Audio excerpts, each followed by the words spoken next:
Sailor Tarot Magic is the spot to get a reading from Sally, an intuitive healer and tarot reader. Known as the Nurturing Reader at New Jersey street fairs, you can also check out our YouTube channel for lunar and astro readings, as well as our Instagram for live weekly readings. Her rates are affordable, and you will leave with a newfound perspective. Sally is now offering an introductory class on tarot cards and intuition, and is available for parties. Call or text 732-314-0777 to schedule your reading today.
Good evening, ladies and gentlemen, and welcome to tonight's coverage of the BTDY Racing Series here at the legendary Martinsville Speedway for the Hot Dog Stand 200. Today we celebrate the spirit of competition and the thrill of racing on one of the most iconic short tracks in the world. The drivers are ready to put on an incredible show showcasing their skills and determination. So buckle up and get ready for an unforgettable race, and may the best driver take the checkered flag and the golden glizzy, if you so will, on the line here tonight. Hi everybody, and welcome inside the broadcast booth. I'm Alec Martinez, and joining me alongside doing production and my color commentator, Logan Thurkeld. Logan, good to be with you after a caution-free week at Darlington, Lady in Black. The two oldest tracks on the NASCAR schedule, BTDY comes to back-to-back, but tonight the Paperclip, the short track, the shortest track on the points-paying schedule. Man, we're in for a good one here of 200 laps. We absolutely are. Located in Ridgeway, Virginia, just 0.52 miles in length. It's nicknamed the Paperclip for a reason. 11 degrees of banking in the turns, and opened July 4th of 1947. We've got a great race on the books for tonight, but first, let's take a quick look at our points and how they've stacked up so far. With 6 wins on the season, Jeff Wright dominating the points game right now with a 51-point lead over AJ Stravato, who's picked up one of the few races that Jeff has not won so far. Followed up by Keith Mayato, Ray Massey, Brody Hayes, and Ray Massey are tied there for the 4th place position on the board. Noah Mahalski and Chris Samard tied for the 6th position in points. Ronnie Osmer, Justin Carey, and James Loveland will round out the top 10. 11 through 20 in order: Dennis Faircloth, Cody Adkins, Dallas Sullivan, Alan Dice, Jake Mackey, Jace Coley, Max Cost, Jeremiah Vincent, Aaron Lee, and last but not least, Michael Jones in the 20th position. Yes, and those 12 spots, the coveted 12 spots, because those drivers will race for a championship in a few months' time, as qualifying has just concluded. And big story going into tonight as well. Jeff Wright looking for 3 in a row and to win 7 races on the season already and so early of time. Really the championship favorite, obviously going in, the defending champion, looking to go back-to-back and make himself a 3-time champion. As we'll go to our starting grid here tonight for the Hot Dog Stand 200. Keith Mayato back here tonight, and it looks like he will be rolling off in front here of everybody on the field with looks like a 30, or excuse me, a 19.701. And then on his outside will be Jeff Wright in the 48. Ryan Gemmel will roll off in 3rd. 4th is Chris Samard. 5th, Jeremiah Vincent, somebody to look out for as a dark horse at Martinsville, one of his best tracks. Ray Massey will roll off 7th. James Loveland will roll off, or excuse me, Ray Massey off 6th. James Loveland will roll off 7th. Ronnie Osper will roll off 8th, with Caleb Wheatley in 9th, and Dennis Faircloth rounding out the top 10. Behind that top 10, we've got Max Cost in the 63. Brody Hayes in the 37 will start on that outside row. Jake Mackey in the 99 will start on the inside row, next to Jace Coley in the 65. Justin Carey takes the 21 to the 15th starting position, next to Dallas Sullivan in the 46. Last but not least, Noah Mahalski in the 03. Cody Adkins in the 55. And Zach Smith in the 91 will round out our 19-car field tonight. So short field going into this race. That should make for some good green flag runs here, Alec. Well, that's the hope. Then hopefully these drivers are thinking the same. We, again, had a caution. We've had multiple caution-free races this season, and going into what will be Martinsville, 200 laps. And don't get me wrong, Martinsville tends to have its cautions, and they do happen. But something we don't normally have a lot at Martinsville, and that is long runs. So looking forward to hopefully being able to have that, and if we do, gonna have to manage those tires, something that we're not accustomed to thinking about. But the track temp, we were talking about it before we went on air, at a 106, I believe, and we'll get that popped up in just a second. The ambient temperature outside a little bit warmer than what we had at Darlington. No real fog or cloud cover like we had at Darlington. It's 76 degrees, and the track temp has cooled down a little bit to 92 degrees Fahrenheit. And this track, the main lines, you're going to be seeing that concrete line, so rubber will get taken in. Rubber will get picked back up under caution if we have a couple cautions, so it'll be something to manage. Track position going to be key here, as it always is at Martinsville. So managing tires, managing brakes, and managing track position is going to be something to monitor throughout the entire night. Keith Mayato looking to get that when he's been thinking about. The entire time he said, I'm tired of seeing Jeff Wright win. Tonight, can he spoil the party for the 48 team and hold Jeff Wright to not winning 3 in a row like he was held at Nashville Super Speedway? Something to find out. Logan, 200 laps, a long way to go. Can go by in a flash if we go green, but who's your pick to get it done here tonight?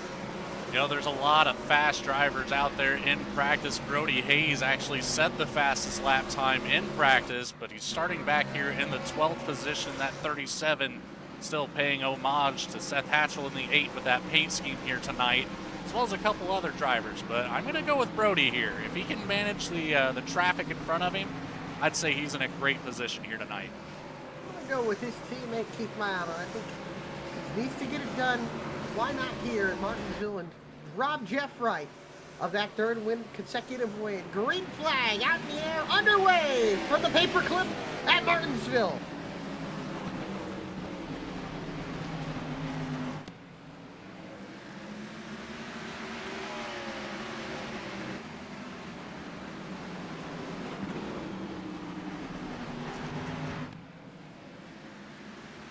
Lap 1 will go to Keith Mayato. Jeff Wright stays right behind him in tow.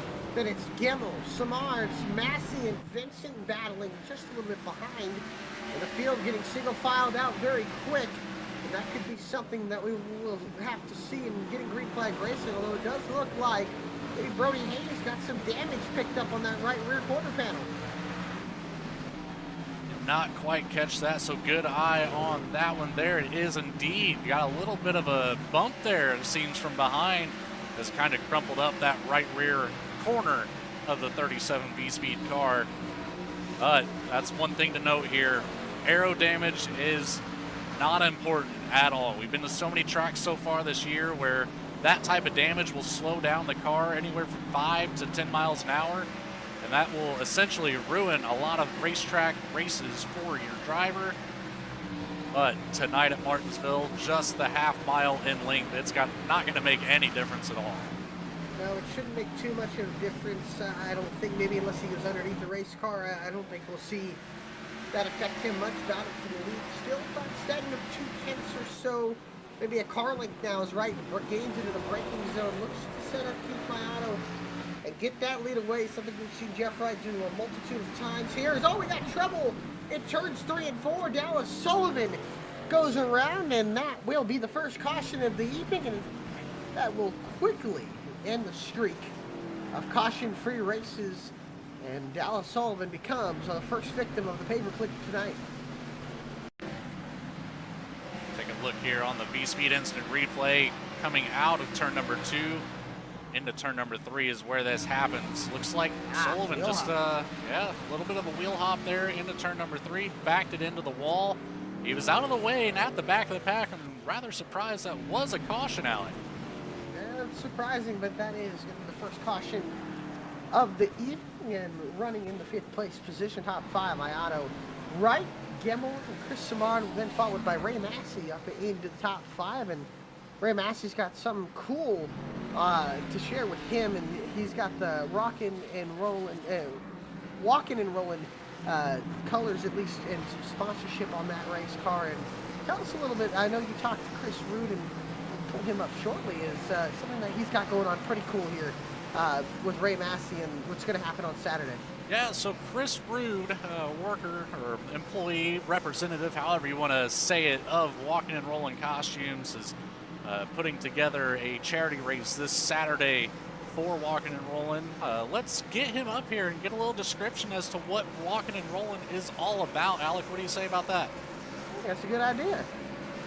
Chris Rood, Alec Martinez, Logan Vithra-Kelt in the VSPEED booth. You got a copy, buddy? Good evening, gentlemen. How you doing? We're doing good, and well, we were talking about, I know we're closing up on green, but I want to pull you in and have you at least talk about what you got going on at Walking and Rolling and everything that you guys do there.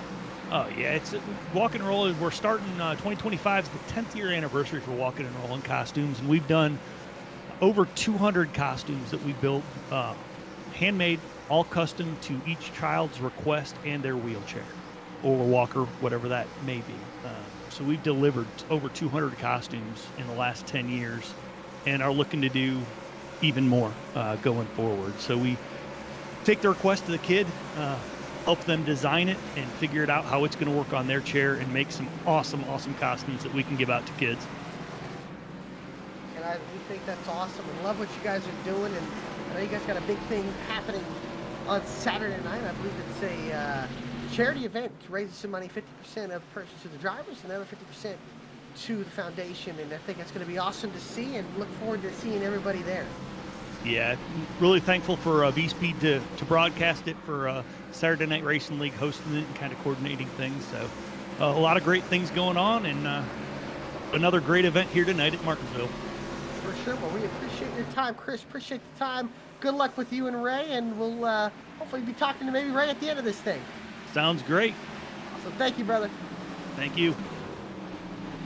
That's Chris Rood, obviously sponsoring and helping out and spotting for Ray Massey. And just a great thing going on there. And love what they're doing as the green flag is back out. And Keith Mayato rolls away. Contact in the back middle of the pack. Around goes Jeremiah Vincent. And a caution comes out. Justin Kelly gets a piece of it at the end. And this will bring the second caution out. And Daytona winner Justin Carey's caught up in it as well. But it just looked like it started middle of the pack there for Jeremiah Vincent. Well, let's take her back one more time, Alec, and see where this all really took place. Didn't quite catch it on the live camera. Down here into turns number 3 and 4. Just a little sideways there. Cody Adkins tries to avoid it. That's how Justin Carey in that 21 ends up in the wall. Really minimal damage for how that appeared to play out. Yeah, too bad there. Nothing race ending, which is good. And I don't know if there was contact there with James Loveland and Jeremiah Vincent.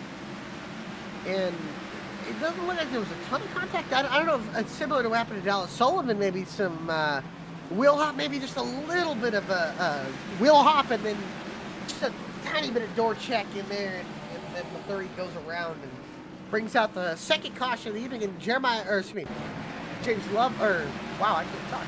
Justin Carey and Cody Atkins seemed to just maybe try to avoid everybody, and they just got hooked together, and the 21 got sent around.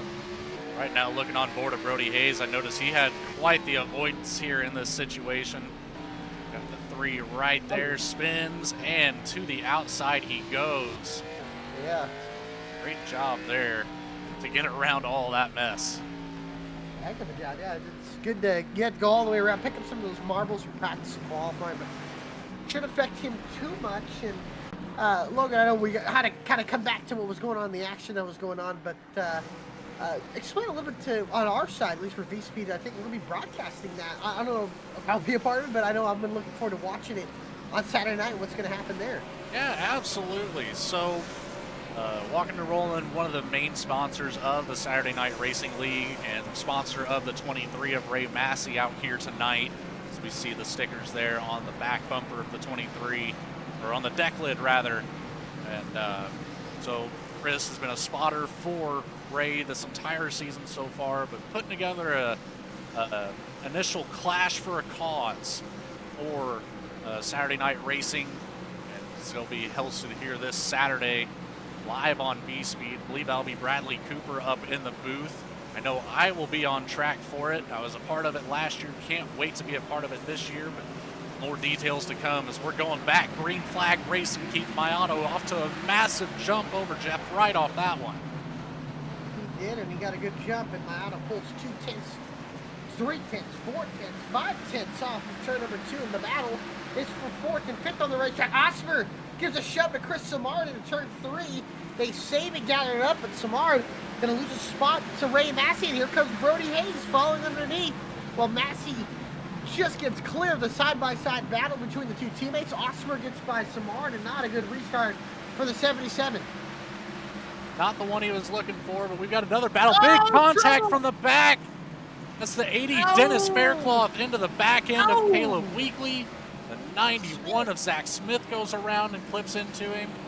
And Coley got a piece of it as well. He spun further up in a chain reaction wreck, causing 3 or 4 cars to get involved. Zach Smith slid in late and got into the side of the 7, but maybe possible contact there with the 80 of Dennis Faircloth getting to the back of the 7. On board right now with Caleb Weekly. Yeah. There's that initial contact. Around goes Weekly. There's the 91 coming in. Just a little bit of a touch on the back bumper there. Let's see. Who else did you say was involved in this just a little bit further ahead? Coley right on the outside of Caleb Weekly just got clipped by the right rear fender, or right rear quarter panel of Caleb Weekly. And we saw on board with Weekly some help from Dennis Faircloth going into turn number 3. This will be a perfect angle. We'll see Faircloth get in the back, spin Weekly out. Weekly does a good job gathering it up, and then there's Coley getting clipped. He hit the outside retaining wall. And then we see Smith sliding in. Faircloth just getting by the 65. But another big incident early. Not a lot of, just more cosmetic damage than anything. But more cars getting caught up in it. Even though Mahalski was able to make up a lot of spots through that incident. Mahalski had to start in the back, and he was up to the 11th place position, and he's got a little bit of damage possibly from what I'm seeing, at least on the splitter, but I don't think that'll affect him too much, but got a lot of spots there getting by. That he did. All those cars that went up high on the track to try to avoid that ended up getting shut down like they were going into a parking lot at a sporting event. Oh yeah, they all somehow missed him, and well, a tenth of the race down and 3 cautions already. Not, I think we expected it would have been shocking to go caution free. But right now, 20 laps, not too many laps have been turned under the green flag conditions, but I'm sure these drivers will settle into a groove. It almost seems like once you get 10 laps of these guys getting spread out, then we'll really see some green flag racing. Just got to get spread out. We get under these cautions, under these restarts. A lot of bunched up got drivers and a lot of impatience getting in, trying to get track position. Absolutely. It's going to be haymaker after haymaker here tonight. We're already seeing it kind of line up that way, but the 2 drivers that are benefiting the most from this, Keith Maiato, Jeff Wright, front row every restart so far. They're not looking to change that as the pace cars now off the track, coming around turn 3 and 4. Back into that Geico restart zone we go for another green flag here in the hot dog stand 200. We go back off and away, stacking up behind the middle of the pack. Maiato, another great restart, right, able to slip into second. And now Gemmel gets into third behind them. It's a battle between Massey and Hayes and Osmer. Osmer goes back in the line, and Brody Hayes has been on a charge from the 10th place starting position. He's up to 4th. Massey now falls back, loses a spot to Hayes, and now side by side with Ronnie Osmer for 5th, and Chris Samard following suit.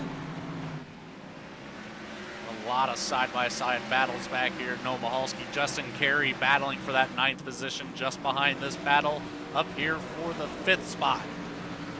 Yeah, Finally starting to line out, though. And Osmer gets it going single file throughout the first 15 cars in the field, and everybody getting back, minding their P's and Q's. And, I don't know if you've always noticed, but sometimes these road racers tend to have a little bit more, I guess, familiarity and get more accustomed to Martinsville. Because if you think about it, it's basically 2 little hairpins crammed together with the short straightaways. And about Jake Mackey, the rookie, having a solid run in 8th right now, running in the top 10. The 99 car doing a good job here, managing where he's at and doing an awesome job running inside this top 10, highest running rookie so far. Absolutely, and you mentioned the road racers having a slight advantage here at Martinsville. I know Jake Mackey just turned quite a few laps on the Daytona 24 this past weekend. A little bit of contact there on the back bumper of Ryan Gemmel from the 20 of Osmer. Nothing doing, though. Gemmel able to hold it straight. Ronnie Osmer able to collect it back up, keep his position. As the NASCAR season does start, Ronnie Osmer does have a little real-life racing experience at the Daytona National Speedway's battle for the lead. Jeff Wright, to no one's surprise, going for it. Can he get by? Keith Maiato pinching right off, having to make Wright go later into the gas, and that will work so far. But Wright goes back down to dive in, makes Maiato miss the corner slightly, but the 36 holds on to the lead, and Brody Hayes able to get by Gemmel for 3rd, trying to run these guys down about a second back. Field getting single filed out throughout it, so that's going to really help. Maybe we'll see some green flag racing. Jeremiah Vincent 1 lap down. If a caution comes out, he will be lucky dog as Keith Maiato trying to hold on Jeff Wright here, but Wright looking to the outside here. Usually a unique pass here at Martinsville to get around somebody on the outside. Can't do it this time. He really had to focus on that drive off of the corner to make that pass complete. Right now, I just don't think the track has enough grip to it for that. Not enough rubber put in that extra half lane on the outside, although this time maybe in 3 he won't be able to get the bite off the corner, won't be able to. You gotta make sure you don't burn off too much of these tires here. As 31 laps down and 170 laps to go as Wright continues to be right behind. Keep my eye back here. Noah Mahalski, Justin Carey, who was involved in an incident, already up to 10.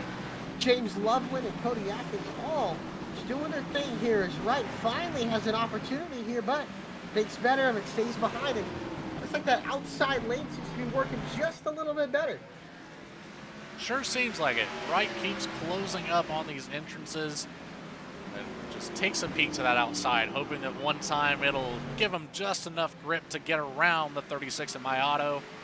Nothing doing just yet, though. We'll have to keep a close eye on this battle as they're starting to get away from Brody Hayes sitting there in 3rd. In a great spot right now. No competition for that 37 machine at the moment. Gemmel behind with Osmer in tow. Look like the top three are kind of pulling away and separating themselves from the rest of the field. And right now, Wright's trying everything, but maybe deciding to get back there, cool his brakes, cool his tires down a little bit. But nonetheless, these guys slapping really, really fast lap times. And as they race each other, who knows? Maybe Brody Hayes just saving a little bit of stuff here, knowing it could go a long way. This time, Wright's going to have a run. Will he take it? Will he get to the lead? Miata goes defensive into turn number 1, but holds on to it. Oh, he got trouble off track. Caleb Weekly, heavy damage. Jeremiah Vincent also caught up in it. Big front end damage on the 3 machine, too. That could be night over for Jeremiah Vincent, who was the first car a lap down, and we'll see ahead Caleb Weekly battling with Max Cost, I believe. Oh. Just snapped loose on Weekly. Vincent nowhere to go. That's just unfortunate. Weekly, maybe another case of wheel hop, overcorrection to the outside wall, and obviously no brakes, nothing to stop him from rolling down the racetrack. And then I think Jeremiah Vincent saw him too little, too late. Just not enough on the brakes, and that's most likely going to be the night for Weekly. Going to be a lot of damage for Jeremiah Vincent to repair. We may or may not see him back out on the racetrack here tonight. We will see as pit stops are happening. It looks like Jeff Wright comes into pit road. Ray Massey, Chris Samard into pit road. Dennis Faircloth, Max Koss, Brody Hayes, Jake Mackey, Jace Coley, Mahalski, Carey, Sullivan, Atkins all come in. Smith, and it looks like the top 4 will stay out here on 37 lap old tires, but maybe 20 laps under green. 20 laps under green, though, is quite a bit of wear and tear on these tires, but that's one thing I consistently forget to hit here at the beginning of these races. That's our race analysis. Let's go ahead and bring that up here real quick. Talk about that. We've got 200 laps on the schedule for tonight. A pit road speed of 35 miles per hour. 4 additional tire sets, so 5 sets in total from what they started with. 3 green-white checkered attempts at the end of this race, which, looking at it right now, we might need them. 80% fuel load in these Xfinity cars tonight. And as always, the iRacing fixed setup for tonight. Yeah, and pretty soon we'll go right back to 1 lap to green. Pace car lights go off, so we'll double them up real quick. But that's something maybe Martinsville we don't talk about enough, is the strategy that happens. Sometimes we'll see guys try to go long, see guys try to stay out, keep track positions, see some guys come in and get tires. So it'll be interesting. And Brody Hayes and Jeff Wright got tires, and Hayes, I think, is going to be anxious to maybe get ahead of Jeff Wright, who looked to have probably the best car in this first part of the race. But the top 4 staying out to 36, 620, and 02. So it'll be up to Keith Miato to see if he can get the jump on teammate Ryan Gemmel and also teammate James Lovin on the outside. Into the restart zone we go. Green flag is out, and we're back underway from Martinsville. Miato gets away, and it's a side-by-side battle between Gemmel and Osmer. Side-by-side battle all throughout the field. The first one being the 6 and the 20. A little bit further back, got the 0-2 of Loveland. He's getting hung out to dry out there on the outside. Ray Massey makes a move to the inside. He's going to get clear into turn number 1. Nothing doing there. Right to the inside of the 20 of Osmer. He's got a massive run coming down the backstretch. He's going to look, and the door shuts.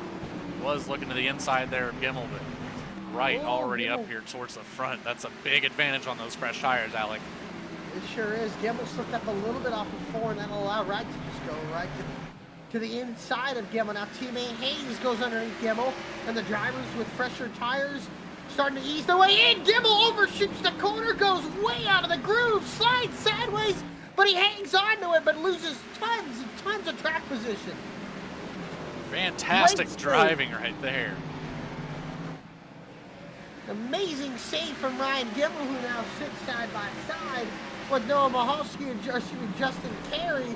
And Samard gets by Loveland here. And Loveland struggling on those older tires, and leader Keith Miato going to be struggling here pretty soon because Jeff Wright is going underneath him and going by him off of turn 2 move. Jeff Wright up to the lead, looking for his 7th win of the season and his 3rd consecutive win in a row. Brody Hayes all over the back bumper, teammate My Auto. Hayes might have a little bit more pace. Might be some communication there to allow the 37 to get by the 36. See if he has anything for the 48 of Wright. Sliding his tires too much if he wants to hang with Wright. He needs to get by his teammate, but he needs to get by him quick. And not let Jeff Wright get too big of a lead. But right now, Wright's already stretched to about a half a second. And Hayes doesn't look to have near the pace that Wright did because he's stuck behind his teammate with older tires. Not an ideal position right now for Hayes, but just have to be patient. Big move to the inside. As we're talking about it, Hayes gets around My Auto. Now he's got 0.6 of a second. My Auto kind of overshot turn 3. Opened the door for Hayes to get by, and by he did go. And now Ray Massey, who's also on fresh tires, looking to get by. Keep My Auto, who's struggling a little bit, older tires, struggling to get out of the brakes easy. And he's into the corners, struggling with grip on the exits. And right now under pressure from Ray Massey. But it seems as these tires are getting heated up on the drivers that have pitted, they're starting to equal out a little bit on times. Massey unable to get underneath the 36 of My Auto like Hayes did, but he is all over the back bumper waiting for a moment to do it, and here it is. Massey looks to the inside. Whoa! Contact between the two. They're going to make a car park here in turns 1 and 2. It's shades of Clint Boyer and Jeff Gordon. Massey underneath My Auto, and he spins both of them out. And My Auto on older tires, the driver who on the pole and led the first quarter of this race, has got damage to the rear deck lid and bumper cover. And well, that just shows how difficult these cars have been under braking, and Ray Massey makes a big mistake. It gets him and the 36 around. Take it back here a little ways back.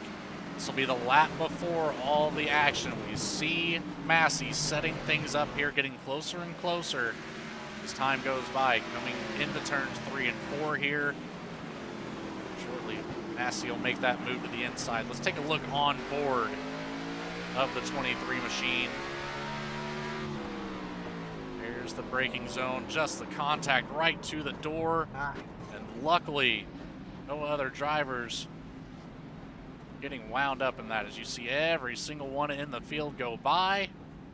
Massey finally able to back it up, get out of the way.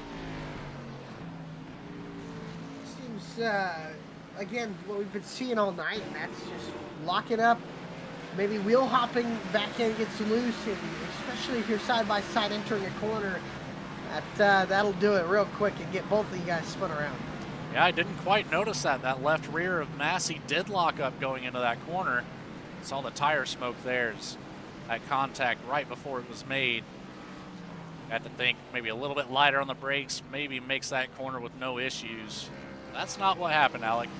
Yeah, no, she just locks him up there and sideways and spins right into him. And unfortunate that that's what happened, but you know, I don't think Keith Mahano's going to be too happy with the 23, and I don't think Ray Massey's going to be too happy with himself. So unfortunate there. And 15 cars on lead lap. Jace Cole, the recipient of the lucky dog, back on the lead lap of the field. So the drivers that did stay out have now brought it to pit lane. So Gemmell, Loveland, Sullivan, and I believe Keith Mahano also did bring it down pit lane. He was one of the drivers, but involved in that caution. So that will leave Hayes, Wright, Osmer, and Samard and Osmer in the front 2 rows as their back double file, and a fourth of the race already in the books. Now we still have quite a bit of racing left to do here. 1/4 of the way through, just shy of 150 laps to go here tonight. So it's bound to be action-packed for certain. Jeff Wright will lead them to the Geico restart zone one more time here at Martinsville. And green flag is out and it's waving. Jeff Wright, massive jump off that. Battle for second place is heated up here between Samard and teammate Brody Hayes. 2 by 2 pretty well all the way through the field. struggling to get the power down was Brody Hayes, and now teammates side by side. Osman looked to have an opportunity. How about Noah Mahalski, Dennis Faircloth now inside the top 6. And these drivers still hard under the brakes. Mackey behind. Carey stacking up with Cost and Gemmel and Lovely. A lot of drivers still side by side going to the treacherous corner. It looks like corner entry where everybody struggles at is Samard able to get by Hayes. Contact with the wall almost puts the 99 into the door of the 6. Able to keep it off each other there. League rookie Jake Mackey. He's making quite the charge up here, sticking around in that top 10, but lets Mayato get underneath. Mayato goes right on by. Cost taps the outside wall in turn 1. Everybody gets single filed in until Cully and Cost. And makes you wonder, maybe that damage that Brody Hayes has is affecting that car more than we thought, because lost that one spot going into turn 3, and it seems like it's losing more time here to Osmer and Mahalski. Very well could be. It's just not something you see very often at these tracks. But that is such a big effect on aero. You don't really need the aero. You need the motor more than anything here. Yeah, and we'll see. He's getting back going again. Maybe just restart on the outside lane. Gives a lot of the marbles on the tires here. With that new update that iRacing had, those marbles do seem to be a little more treacherous than they normally are. So that's definitely something to play to a factor, especially as more laps get clicked off and more rubber gets laid down, more marbles get put on the racetrack here. Carey and Loveland battling for 8th on the racetrack, and it looks like Loveland will get the better of Carey. Is up wide goes Samard, and Brody Hayes goes right back on by and up to 2nd.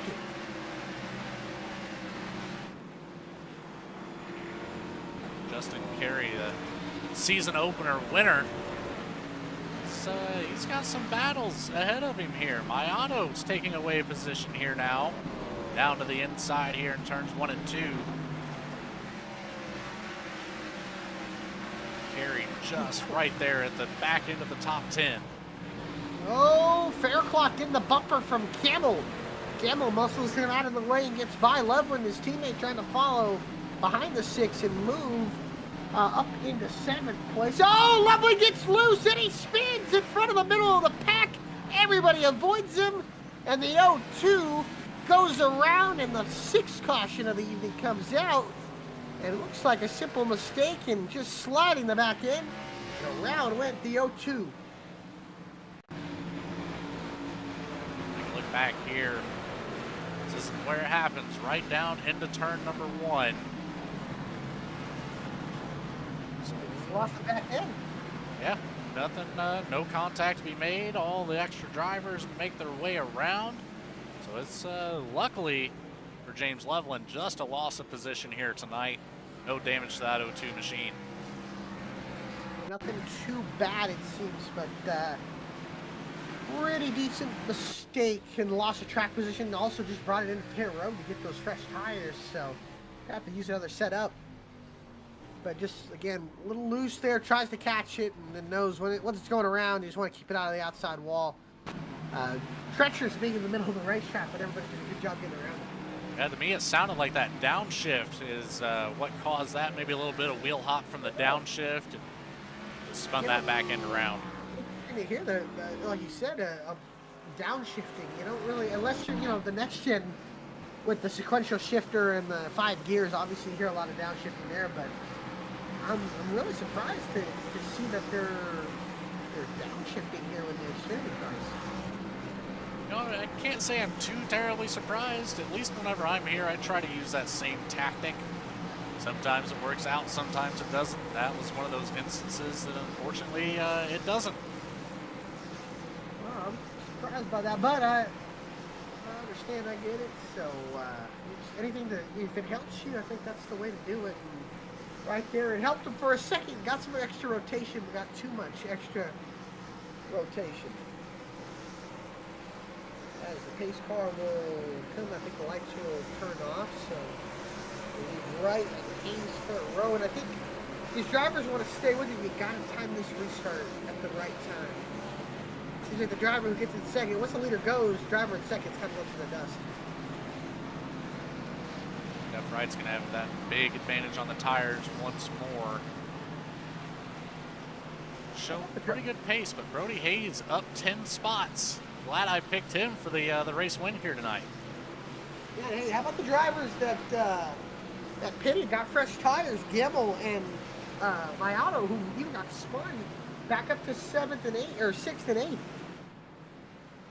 Very good Have point. a chance to work up and with the fresh tires, see if they can use it to their advantage. Into the restart zone they go. Jeff Wright gets away. Teammates battling for second. Hayes gets back in line, and it's a battle for third between Osmer and Samard. And then Mahovsky will lose a spot to Gimmel. Gimmel back up here in the top 5 area. Samard, a handful with Osmer out there. And the 65 of Jace Coley goes around in the back of the field. That's going to be a caution. And that will bring the 7th caution of the evening down. There's James Loveland doing his drive-through for causing 2 cautions in the event. And Coley gets it back going. And another caution there. A harmless spin. Nobody, I don't think, got any help. I don't think got any help either. Yeah, I don't believe so. He's got Massey right there on the back bumper, but I think it was just the 99 of Mackey a little bit loose, and maybe just an overcorrection for Jace Coley. Hard hit.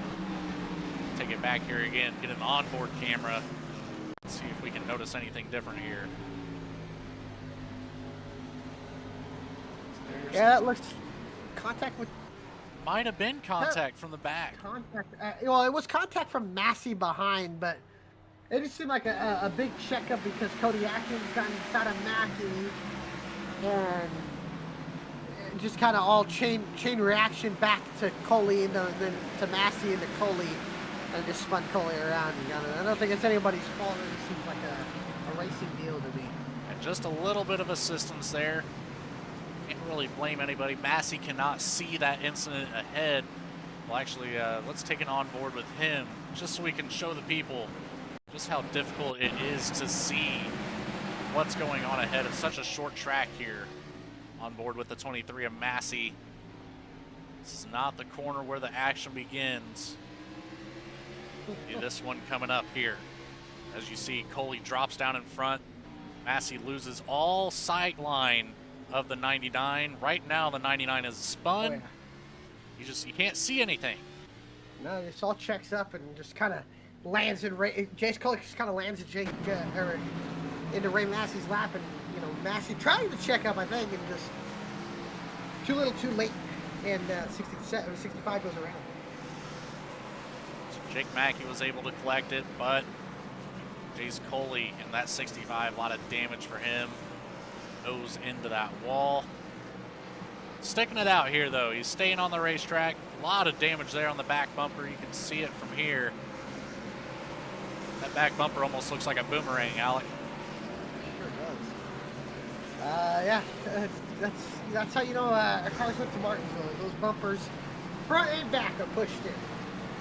As the field doubling up once again, and closing up to halfway here pretty soon. And Jeff Wright now is taking control of this race. Can anybody dethrone him, get that lead? Maybe Ryan Gimmel, who has a little bit fresher tires, same with Keith Mayato. Can they find a way to get up to Jeff Wright and get by him? Somebody has to find the grip here at some point.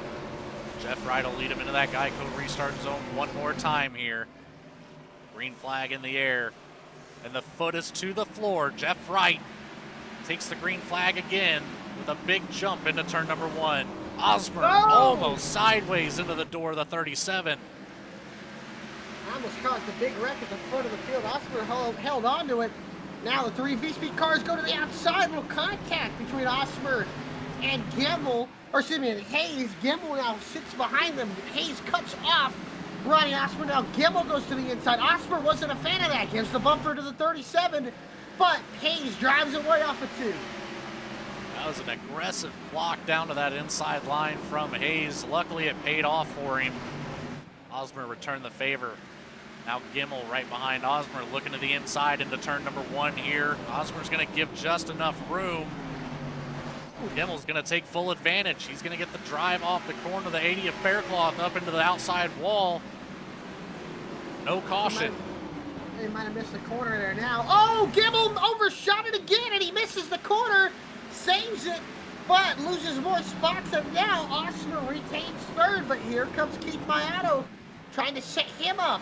Although Mayato, he might have missed the corner there. And now Gimmel continuing to fall back. He's falling back to Ray Massey in 10th and just maybe keep missing that braking zone into 1 and 3. Maybe a lot of low brake bias seeing these guys wheel hop like they are. That was one thing I definitely got the inside information of. Gimmel went to the wall, and Carey went up the racetrack, but Gimmel got the outside wall. Koss now gets by, moves up into 11th. Behind him, Coley and Loveland getting bumper tag back there. Faircloth around the outside. A lot of action back here towards the back of the pack, middle of the field area. Faircloth out of the groove again, goes high into turn number 1. Now he's got a battle on his hands with the 46 of Dallas Sullivan in the Lego machine. This is a battle for 15th on the racetrack. Jeremiah Vincent multiple laps down behind them, and now still battling side by side. Loveland peeking a nose. There's Faircloth way up the racetrack there, gets it right in the right direction. As Loveland now peeks to the inside of Coley into turn 3. Got to be careful on the brakes, don't want to overshoot and get loose and slide up into him like we saw Ray Massey and Keith Mayato have happen to them earlier in this race. And they get it back going as Coley now going to lose that spot to Loveland here. And Loveland back up into 13. Meanwhile, Ryan Gimmel takes away the 10th spot from Jake Mackey with a move through that same corner on the exit. Gimmel was able to get the drive off Mackey a little bit out of the groove there on the high side. The 6 machine takes advantage, but now we're finally single file throughout this field. We're setting up for a green flag run here, Alec. What do you say about that? Don't jinx it just yet, but right, a 1/6 of a second lead over Brody Hayes, then another 7/10 over Ronnie Osborne. It's kind of packed up behind there. Ronnie Osborne trying to hold off Keith Mayato with a little bit fresher tires. Carey goes around off of 2, and that is going to be another caution. 20-minute machine spins around. Let's take it back to the VSPEED instant replay and take a look at what happened to Justin Carey. I guess Carey, I'm not sure, but maybe another instance of overcooked the corner, similar to what happened to Loveland. Tried to save it, did, and just, I guess, triggered a caution. I don't know if that would have been a caution with that egregious of a spin, but yeah, it worked. Sure seemed to get off the track quite quickly. Yeah, Jeff Wright into pit road here, bringing some drivers with it, but wow. You'll see that, we'll cover that in just a second. As on board with Ryan Gimmel, happened right in front of him. To the back end, step out, and around he goes, and Gimmel does a good job missing him. Tell you what though, this would be interesting. Jeff Wright brought it down pit lane again. He's going to restart in the middle of the pack. Keith Mayato came in. Ray Massey, Ronnie Osmer all came in. So, another strategy move going on here. And the leaders stay out. Brody Hayes now has the lead of the race. But this time, instead of only, what was it, 4 cars stay out? This time, 9 cars stay out. So, a lot more. Yeah, we've got a whole mix of strategy going on. The top 4 right now been out there on these tires for 48 laps so far. Ryan Gimmel in the 5th position is the first one to break that up. 34 laps on his tires. James Loveland with the freshest tires up here towards the top 5. Only 17 laps for him. Max Cost on the 48 tire stint. 47 for Jace Coley. 21 tires for Dallas Sullivan. And everyone behind has pitted for fresh tires, including Jeremiah Vincent, who's currently in pit road. 14 laps down. It'll be tough for him to get all those laps back, especially if one other driver was to lose a lap or 2 as pace car lights will go out. And now we'll get back to racing soon, but it'll be interesting to see, especially Jeff Wright. He might be in that war zone. Very well might. There's a lot of race cars in front of the 48 right now. Gonna have to make some solid ground up to get back up here towards the front and hope for a good green flag run again. Otherwise, these cautions will keep him back there at the back of the top 10. I think he'll pick his way through, but we'll have to see what will happen here as Hayes, Samard, the front row, and then Mahalski and Atkins. Green flag back out in the air. We're back underway here at Martinsville. Top two get back in line, get right down to the inside. But we'll see how everything else shakes out behind them as the pack funneling off of turn number 2. And this driver's trying to get it back going here is Wright and Osmer, and it's like even my auto just kind of stuck where they're at here, trying to get some movement as Coley gets the wall in front of Wright. Coley into the wall on the outside of Max Cost and Dallas Sullivan in the 46 machine. Wright is just boxed in at the moment behind those two and on the outside of Osmer. Sure are. We'll see Coley just hurting Wright. Osmer, they're just side by side stuck behind each other. And then Sullivan making some contact there with Coley there. Coley maybe overshot the corner. Wright trying to get around him, but Osmer finally gets by. And now this time I think they'll be able to get in line and get at least behind. Oh no, Wright can't get down because Osmer feels contact. Osmer, Sullivan, and Jeff Wright gets a piece of it. Coley hard into the outside wall, and Keith Bayano might have got another piece.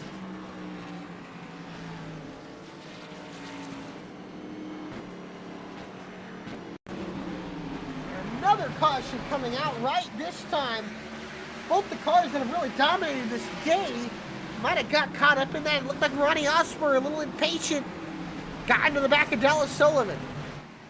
The back of Sullivan, he held that bottom line. Coley gets collected into the door of the 48 of Wright.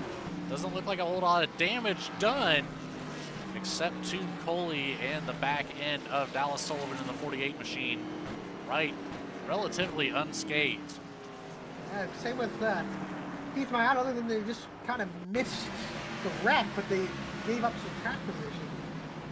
And Ray Massey, the big gainer out of that, now he becomes the first car with the freshest tires, highest running in 8th.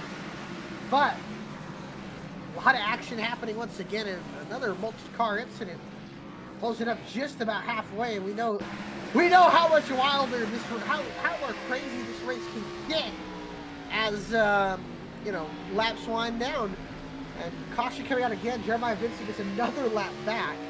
And, he was, 20 laps down, and now he's 13. So it'd be incredible if he can, hopefully he didn't get all those laps back respectfully in terms of caution-wise, but he could. Absolutely he could. There's plenty of time left in this race. Let's see if he can get back out here on the lead lap and do anything with it.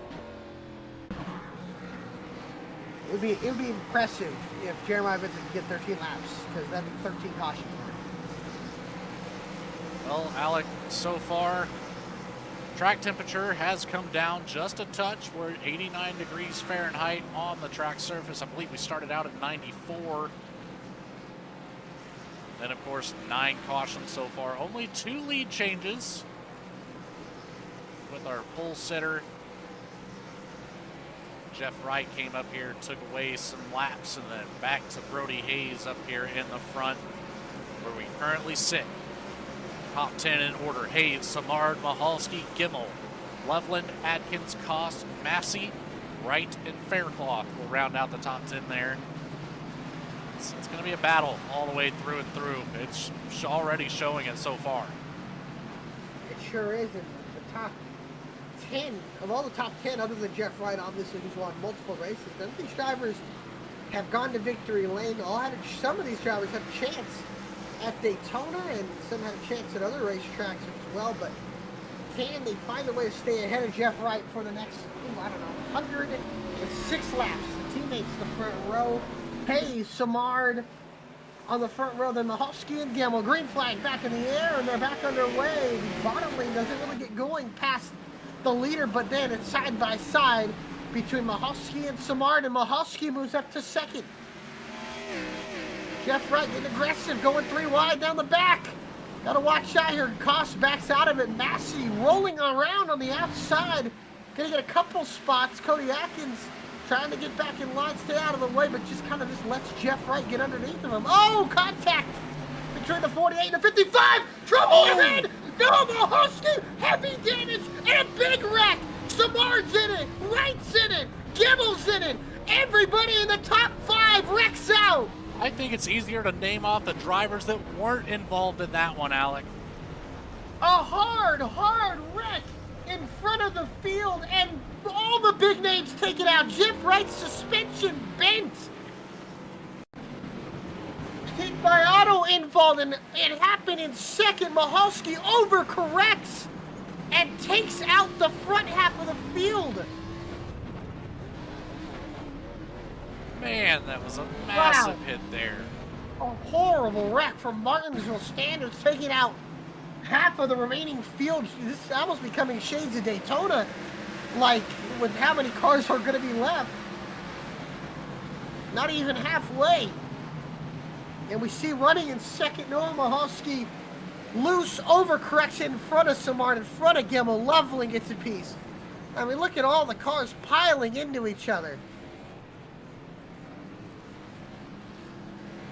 And that was one of those wrecks that Jeff Wright could not survive. Stays on the racetrack, but has some damage. Well, I think that's going to end the streak for Wright unless something absolutely crazy happens. He can win with a lot of damage, though. It's going to be tough, though. But I mean, just second place right in front of him. You just can't. You feel for Chris Samard, who's just been needing a good run.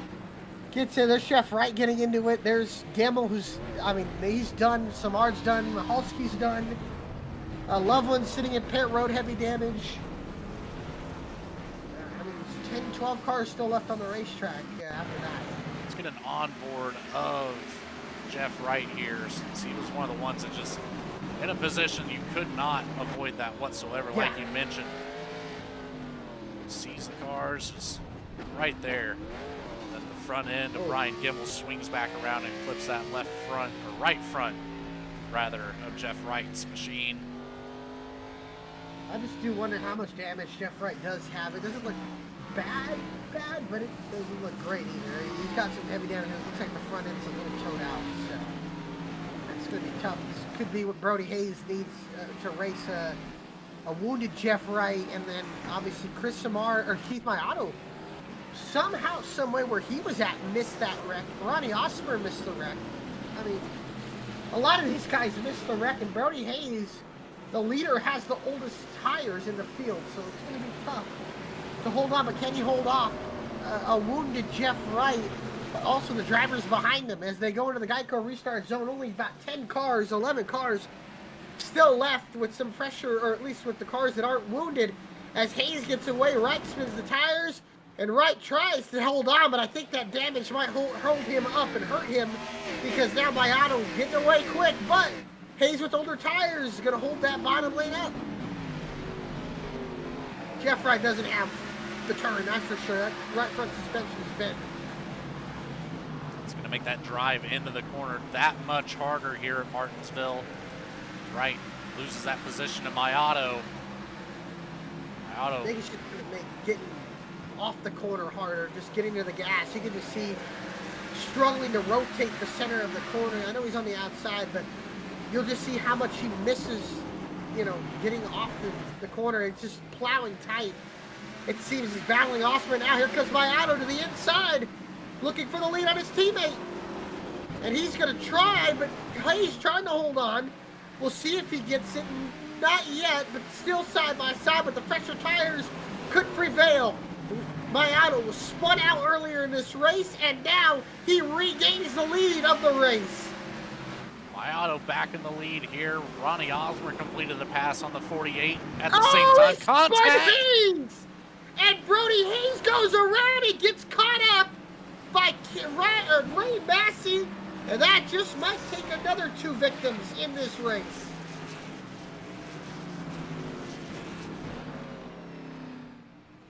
Oh, man.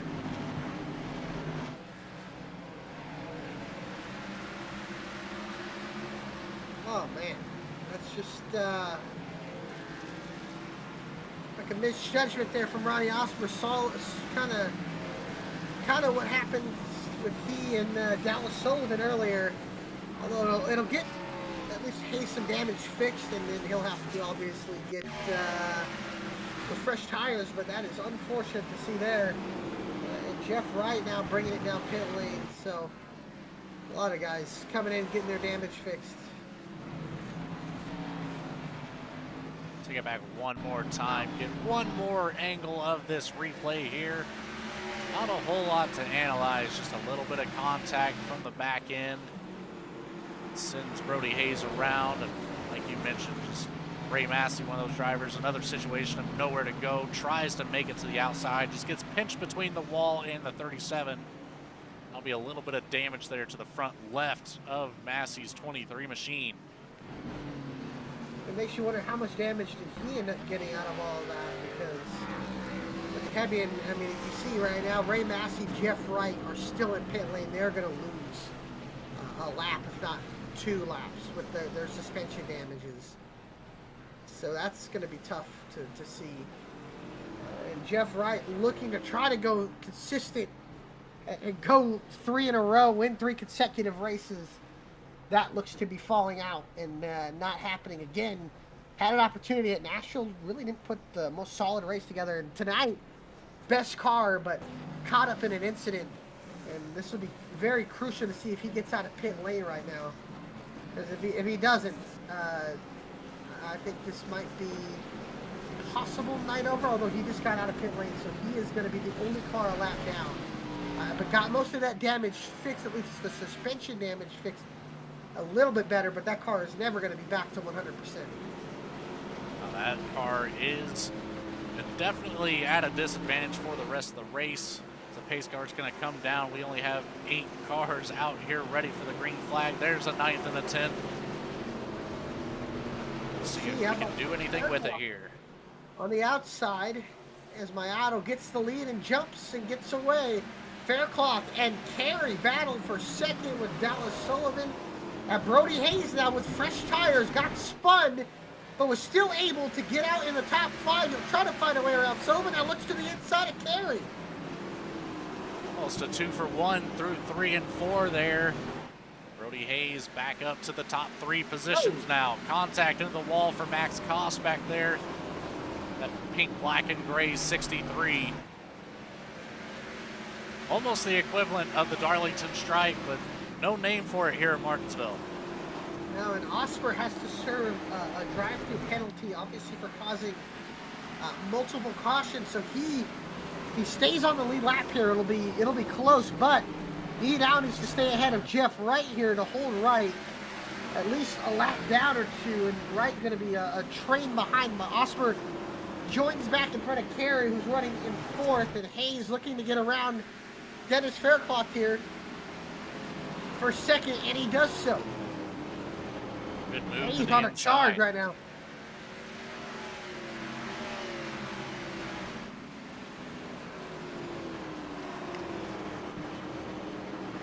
Hayes trying to pull away now, and might just be between these these two teammates here. They're trying to give it everything that they've got, and you think about the top 9, the top 9, one of these drivers has won, and that's Justin Carey, who won the season opener at Daytona.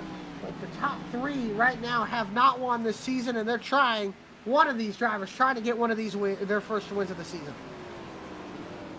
Very likely right now of having Wright 1 lap down, but he's only a couple cautions away from being back on the lead lap, being a threat to this win again. Mayato with an incredible pace right now.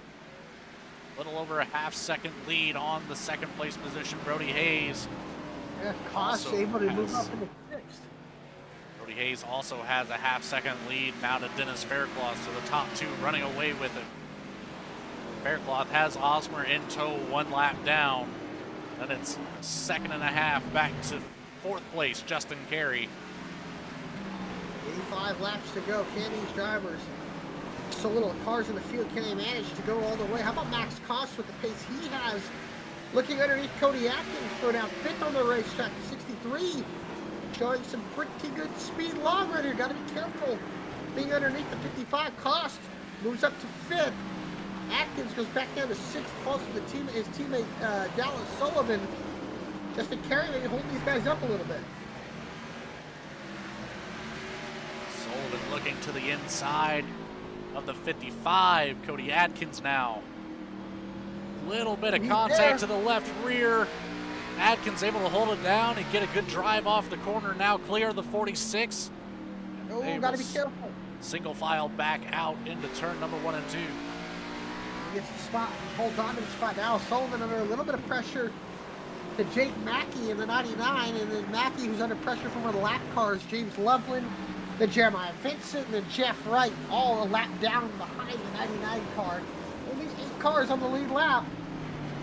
As the top 2 closing up, teammates Brody Hayes, Keith Maiano driving a little bit harder, sliding that car around a little bit more. Could allow Brody Hayes with a little bit fresher tires to maybe get around him. Alec, we started with 19 here tonight. We're down to 13, a little over halfway through this race. Multiple cautions taking out multiple cars so far. It's a 2-horse race between the 36 and the 37. Teammates, I might add. Coming up on the back end of the 65 of Jace Coley, a lap car, 2 laps down at the moment, threatening to go with third. Hayes pushing it for all that car's worth. So is Keith Maiano. Both these drivers trying to end a little bit longer of a winless streak, a winless drought, and needing and wanting to get their first win of the season and try to knock some points off of Jeff Wright's points lead. Coley gets out of the way, and now it leaves the top 2. No cars separating them, no cars in front of them to worry about. A bit further back, Max Cost all over the back bumper, looking at the inside of Justin Carey now. Doesn't carry no mistake, and he did it.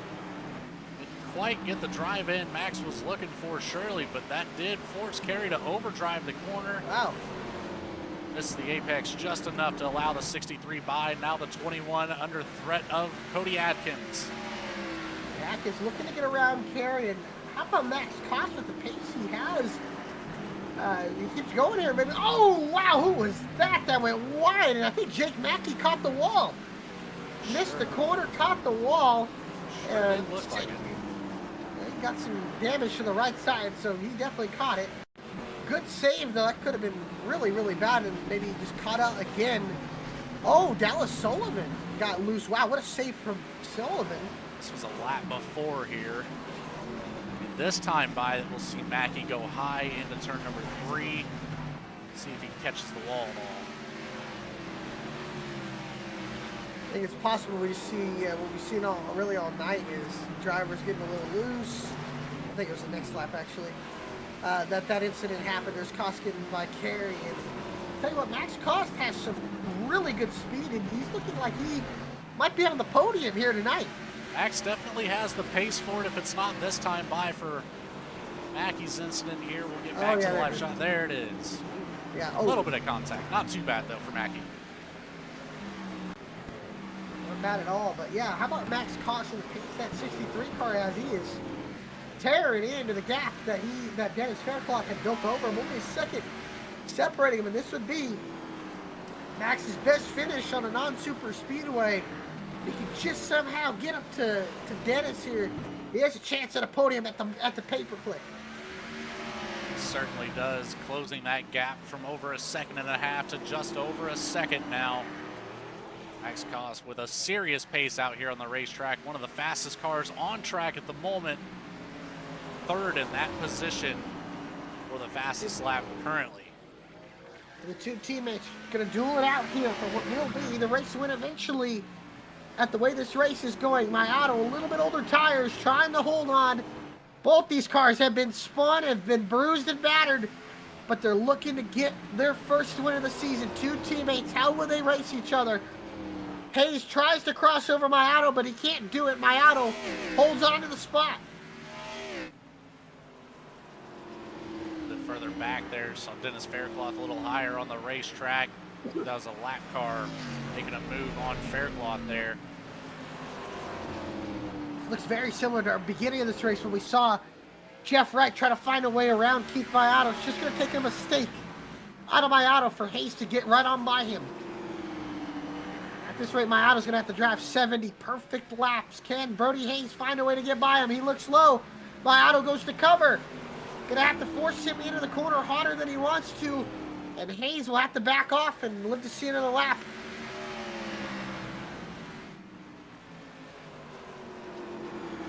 Now, this is some good racing, I can tell you that, as Maiano holds on to the lead. And behind them, Ronnie Osborne, the first car a lap down. This could really hurt Jeff Wright. if a caution were to come out. Although right now, at the pace Jeff Wright's going, he still looks very, very hurt. That car is ill handling still. I think that suspension damage, that car's never going to be the same after getting involved in that wreck. And right now, he's just stuck where he's at. So we'll see how that will shake out in the next 65 or so laps as the front two continue to battle here. Strictly here to collect points tonight. 48 machine sitting back there in the 10th position. Oh, Coley gets out of the way. And tell you what, man, these guys could lap up a whole lot because they are really, really just setting a blistering pace compared to the rest of the field. As most of the field's kind of stuck in a train behind Justin Carey. Justin Carey leading that train. Cody Atkins in tow. James Loveland behind. Jeremiah Vincent a couple laps down, but he's in tow. Dallas Sullivan back there a little bit further behind. Hey, Jeremiah, like you said, Dallas Sullivan. I think there's another cross. Jeff Wright behind Dallas Sullivan. And you kind of got to pick up the pace because the leaders are just on the front, or about to get the start-finish line. These guys barely come out of turn 2.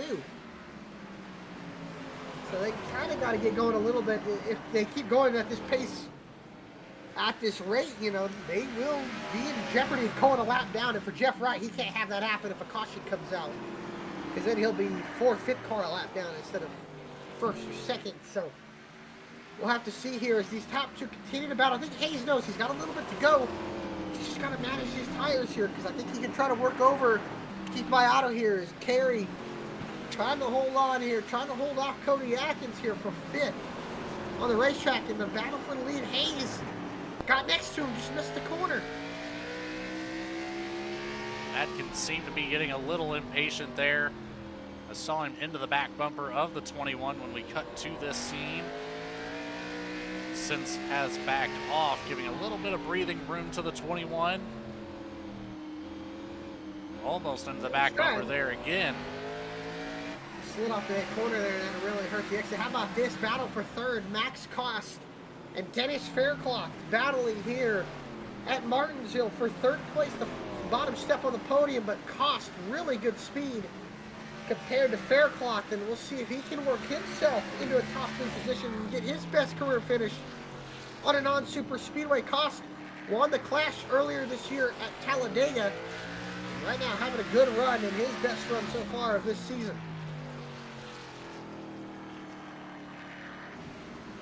Can't be upset about that by any means. Martinsville's a very, very tough track to handle. It might not be the track too tough to tame, but it's a close second. Sure is. It's a difficult track to get a hold of, and right now, Kosh trying to find a way around Dennis Faircloth. This time, Cody Atkins looked underneath Carey, but Carey shuts the door as these guys continue to battle.